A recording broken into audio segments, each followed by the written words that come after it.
Lobisomens é um filme de ação e terror americano de 2024, dirigido e produzido por Stephen C. Miller. É estrelado por Frank Grillo, Katrina Law, Ilfenesh Hadera, James Michael Cummings e Lou Diamond Phillips. A história se passa na noite de um evento de superlua que faz com que humanos se transformem em lobisomens, ocorrido pela primeira vez no ano anterior, e acompanha as tentativas de controlar a situação. Há um ano, durante a superlua, humanos expostos ao luar se transformaram em lobisomens monstruosos que caçavam outros humanos. Em resposta, a humanidade está se preparando para outra superlua, barricando suas casas com armas e armadilhas de autodefesa, e militares enjaulando humanos que foram expostos à lua há um ano, enquanto cientistas tentam reverter a mutação causada pela lua. Wesley Marshall, ex-soldado do exército dos Cimeiros e biólogo molecular, mora com a cunhada, Lucy, e a filha dela, Emma. Ele trabalha na proteção da casa contra os lobisomens. Reagan, uma vizinha, vem visitá-los antes de partirem para a noite da superlua. Enquanto a família se abastece, Lucy convence Wesley a voltar ao laboratório, onde estão trabalhando em uma solução para curar a mutação do lobisomem, já que ele está trabalhando para eles. Mas Wesley hesita porque isso os deixaria desprotegidos, apesar das precauções. O Dr. James Aranda e sua equipe de cientistas, incluindo Wesley, desenvolveram um soro especial chamado Moonscreen, tela lunar. Ele foi projetado para impedir que o luar afete o genoma humano quando exposto. A doutora Amy Chen é uma das cientistas que trabalham no soro. Militares e cientistas constroem uma instalação altamente segura para manter seus sujeitos de teste em gaiolas enquanto são injetados com o soro. Os cientistas usam trajes de proteção contra o luar e injetam o soro nos sujeitos de teste antes de abrir o teto para expô-los ao luar. A princípio, Miles e os sujeitos de teste permanecem humanos, mas eventualmente eles se transformam em lobisomens. Um guarda em pânico tenta atirar neles, mas eles são acidentalmente libertados e invadem a instalação. Em meio ao caos, Aranda é exposto ao luar e se transforma em um lobisomem. Wesley e Amy fogem para um depósito, onde se injetam com o soro, já que o efeito da inoculação dura apenas 1 hora. Eles então trazem seus sinais vitais para que possam permanecer humanos. Eles então se equipam com roupas e armas de proteção e deixam o local em uma van. Wesley sugere ir para sua casa, que tem mais proteção. No entanto, o veículo deles se envolveu em um acidente com um ônibus. Então eles foram forçados a prosseguir a pé. Eles navegam cuidadosamente pelas ruas em ruínas infestadas de lobisomens. O efeito do soro passa e eles fogem dos lobisomens para os túneis. Eles vão até uma loja de conveniência para resfriar o soro antes de se injetarem outra dose. Wesley e Amy são pegos em um fogo cruzado entre sobreviventes fortemente armados e lobisomens. Cercada pelos lobisomens, Amy os distrai expondo-se aos lobisomens, mas eles não atacam, pois o soro a protegeu do luar. Wesley e Amy tentam fugir em um carro, mas Amy é arrastada por um lobisomem, forçando Wesley a voltar para casa. Wesley e Amy fogem para um depósito, onde se injetam com o soro, já que o efeito da inoculação dura apenas 1 hora.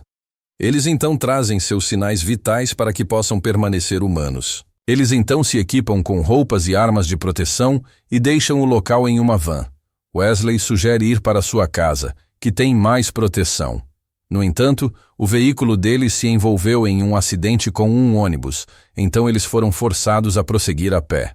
Eles navegam cuidadosamente pelas ruas em ruínas infestadas de lobisomens. O efeito do soro passa e eles fogem dos lobisomens para os túneis. Eles vão até uma loja de conveniência para resfriar o soro antes de se injetarem outra dose. Wesley e Amy são pegos em um fogo cruzado entre sobreviventes fortemente armados e lobisomens. Cercada pelos lobisomens, Amy os distrai expondo-se aos lobisomens, mas eles não atacam, pois o soro a protegeu do luar. Wesley e Amy tentam fugir em um carro, mas Amy é arrastada por um lobisomem, forçando Wesley a voltar para casa. Enquanto isso, Lucy e Emma se refugiam em sua casa fortificada.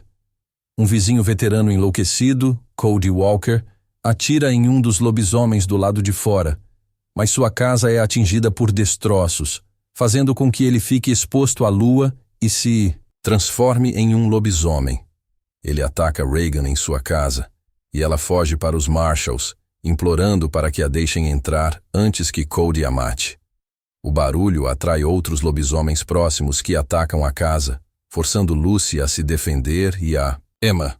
Wesley chega e mata os outros lobisomens antes que seu soro acabe. Com a aproximação do amanhecer, Wesley se expõe à lua, se transforma em lobisomem e mata Cody. No entanto, antes que ele possa atacar Lucy e Emma, o sol nasce e Wesley se transforma novamente em humano. Wesley se reúne com sua família, sabendo que o soro foi um sucesso. O fenômeno conhecido como superlua ocorre quando o satélite natural, na ocasião da lua cheia, está mais próximo da Terra. É um evento que estudos de astronomia indicam que acontece a cada 19 anos, mas não para o roteirista Matthew Kennedy, quando teve a ideia de realizar uma versão licantropa de Uma Noite de Crime. Basicamente, a estrutura é a mesma. Cidadãos resolvem proteger suas casas um dia antes do fenômeno, cobrindo as janelas, colocando armadilhas e cercas elétricas, como se antes disso estivessem muito ocupados para se preocupar com invasores. Há os que se protegem e os que formam grupos mascarados de caça aos lobisomens. E curiosamente é uma condição global, não tão política, e é anual. Depois que uma superlua transformou mais de 1 bilhão de pessoas em monstros, o mundo se prepara para mais uma noite em que as pessoas devem permanecer em suas casas para evitar uma exposição aos raios lunares. Para o cientista marombeiro Wesley, Frank Grillo, de Uma Noite de Crime, Anarquia, 2014, trata-se de uma obrigação de cuidado da família de seu falecido irmão, como o roteirista já facilita a compreensão no diálogo entre ele e o vizinho matador de lobos, Cody, James Michael Cummings. Além de cuidar de Lucy, Ilfenesh Hadera, e a pequena Emma, Camden Gary, o Dr. Wesley trabalha em um laboratório de pesquisa com o Dr. Aranda, Lou Diamond Phillips, e a Dra. Amy Chen, Katrina Law, no desenvolvimento de uma fórmula de contenção da transformação, chamada por eles de Moonscreen, mas que tem duração de apenas 1 hora, a partir de gotas em cada olho. É nesse local que 3 voluntários, incluindo o marido de Amy, Miles, James Kyson, se apresentaram para os testes, sendo mantidos em jaulas e com coleiras, para posteriormente a abertura do telhado verificar a fórmula. E é lá que, depois de 1 hora, os 3 se transformam e começam a se alimentar dos especialistas coadjuvantes, espalhando caos e corpos destroçados. Na verdade, o estudo e os testes são até compreensíveis, mas a melhor ação seria a de simplesmente aconselhar e impedir que pessoas transitem pelas ruas. Com os ataques, Wesley percebe que precisa ajudar Lucy e sua sobrinha, tendo que cruzar a cidade repleta de criaturas vorazes. Daí acontecem confrontos, sem a necessidade de balas de prata, e sequências de fuga, após o veículo de Wesley e Amy se chocar com um ônibus. O que diabos esse motorista fazia trabalhando numa noite assim, e como conseguiu dirigir o veículo sem se transformar? Não há qualquer explicação. Também não se explica por que Lucy, ao repetir as regras, tem dificuldade de segui-las. Não deixar luzes acesas. A casa tem vários abajures acesos. Evitar fazer som. Ela grita com os monstros dizendo que está armada e dá tiros desnecessários. Para cima. E quase abre a porta quando a vizinha Regan, Lydia Steislinger, bate pedindo ajuda. E há outros pontos falhos no roteiro, como a sequência em que Wesley e Amy encontram uma milícia mascarada em um shopping. Ele diz para o líder do grupo que precisa de ajuda para alcançar os túneis, e ele se aproxima ameaçadoramente somente para dizer que vai deixá-los na entrada de acesso. E segue a vida, com 0 suspense. E quando faltam 15 minutos para o fim do fenômeno e o vizinho Cody, transformado, insiste no ataque à casa de Lucy, fazendo Wesley tomar uma decisão com direito à despedida. Poxa, não bastava se proteger pelo tempo que resta? Precisava copiar a ideia de Josh Hartnett em 30 dias de noite? E que confronto chulé no ato final, hein? Sem emoção, durando menos que os 36 segundos do nocaute de Acelino Popó Freitas na luta contra o intragável Bambam. Como nem tudo é adubo, o comando de Steven C. Miller, Natal Sangrento 2012, é até funcional, embora aquele exagero de luzes piscantes tenha incomodado um pouco.